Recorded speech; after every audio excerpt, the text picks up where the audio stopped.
Bonjour mes chers élèves, ravi aujourd'hui de vous présenter une leçon de grammaire qui relève de l'unité didactique 5 portant sur le thème intitulé Ma sécurité dans la route. Donc je vous demande maintenant de prendre avec moi le manuel, la page 140 et de suivre avec moi au tableau.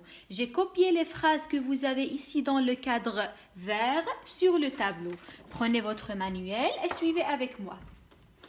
La première phrase, regarde à gauche et à droite avant de traverser. Respectons tous le code de la route.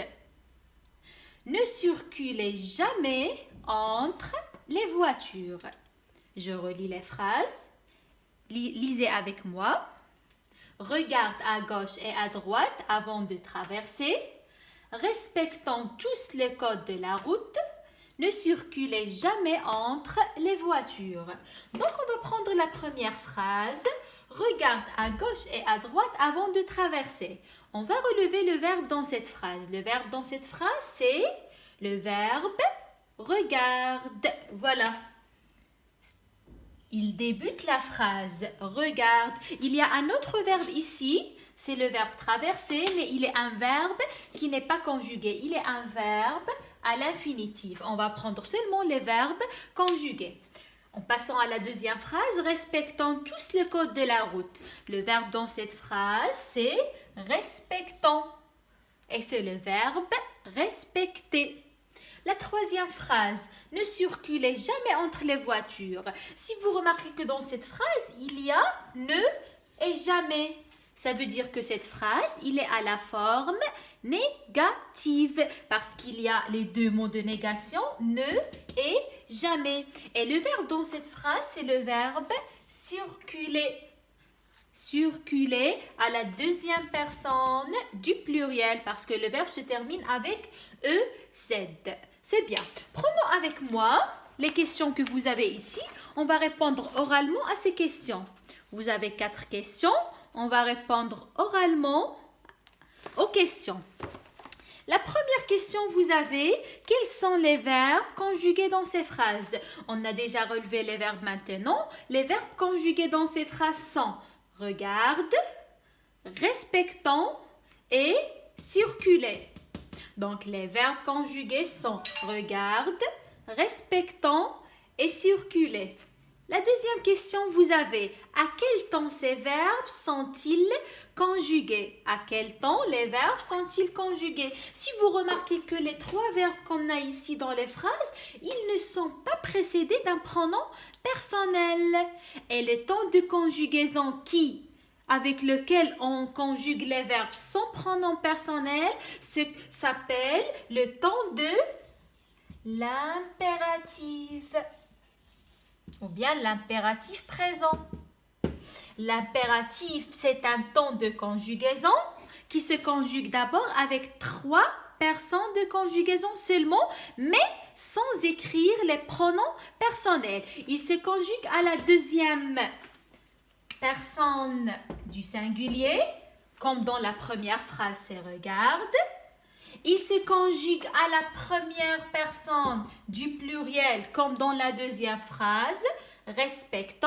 Et il se conjugue aussi à la deuxième personne du pluriel, comme dans la troisième phrase. Donc, l'impératif présent, c'est un temps de conjugaison qui se conjugue sans pronom personnel et seulement avec 3 personnes de conjugaison. La deuxième personne du singulier, la première personne du pluriel et avec la deuxième personne du pluriel. Donc, ces 3 phrases sont conjuguées au temps de l'impératif présent. C'est bien. Passons à la troisième question. Par quel signe de ponctuation se termine chacune de ces phrases? Observez bien avec moi. La première phrase. Regarde à gauche et à droite avant de traverser. La première phrase se termine par un point. Donc, le premier signe de ponctuation, c'est un point. La deuxième phrase. Respectons tous le code de la route. La deuxième phrase ici se conjugue, se termine par un point d'exclamation.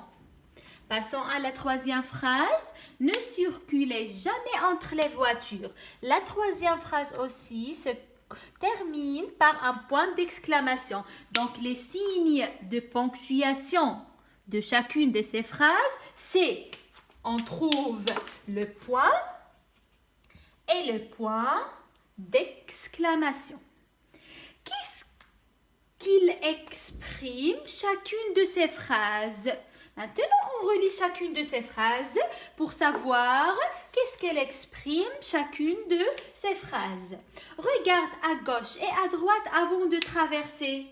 Regarde à gauche et à droite avant de traverser. Ici, je suis en train de te donner quoi? Tu regardes à gauche et à droite avant de traverser. Je suis en train de te donner un conseil. Ça veut dire que la première phrase exprime un conseil. Je te conseille de regarder à gauche et à droite avant de traverser la route, par exemple. La deuxième phrase, respectons tous le code de la route. Regardez la forme de cette phrase. Respectons tous le code de la route. Ici, je suis en train de te donner un ordre. Je suis en train de te donner un ordre. C'est quoi cet ordre? C'est de respecter le code de la route. Troisième phrase. Ne circulez jamais entre les voitures. Au début, j'ai fait attention que cette phrase contient deux mots de négation et que c'est une phrase à la forme négative. Ça veut dire cette phrase-là en train d'exprimer une interdiction. La troisième phrase est en train d'exprimer une interdiction. Ça veut dire il est à la forme négative puisqu'il contient les deux mots ne et jamais. Et toutes les phrases à la forme négative, quand ces verbes sont conjugués à l'impératif, sont en train d'exprimer une interdiction. Donc, les phrases contiennent des verbes conjugués à l'impératif. La première exprime un conseil, la deuxième exprime un ordre et la troisième exprime une interdiction. Ce genre de phrase s'appelle une phrase impérative. Et c'est la leçon d'aujourd'hui. C'est la phrase. J'essaie d'effacer ici. C'est la phrase impérative. La phrase impérative, c'est une phrase qui contient un verbe conjugué à l'impératif et qui exprime soit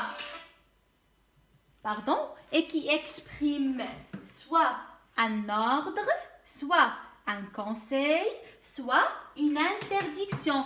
On trouve d'autres phrases à la forme impérative qui expriment par exemple une demande ou bien un souhait. On trouve, à part le conseil, l'ordre et l'interdiction, on trouve d'autres phrases qui expriment une demande.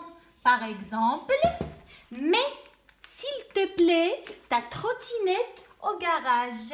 Mais, s'il te plaît, ta trottinette au garage. Ça, c'est une phrase où il y a le verbe mettre conjugué à l'impératif qui se termine par un point d'exclamation et qui exprime une demande. Ça veut dire je te demande de mettre ta trottinette au garage. On trouve d'autres phrases impératives qui expriment un souhait. Par exemple, passe un bon moment. Si je te dis passe un bon moment. La même chose dans cette phrase se termine par un point d'exclamation, commence par un verbe conjugué à l'impératif. C'est une phrase impérative qui exprime un souhait. Donc on répète, mes chers élèves, répétez avec moi. La phrase impérative, soit il exprime un conseil, soit un ordre, soit une interdiction. Et on peut trouver aussi la demande et ou bien un souhait.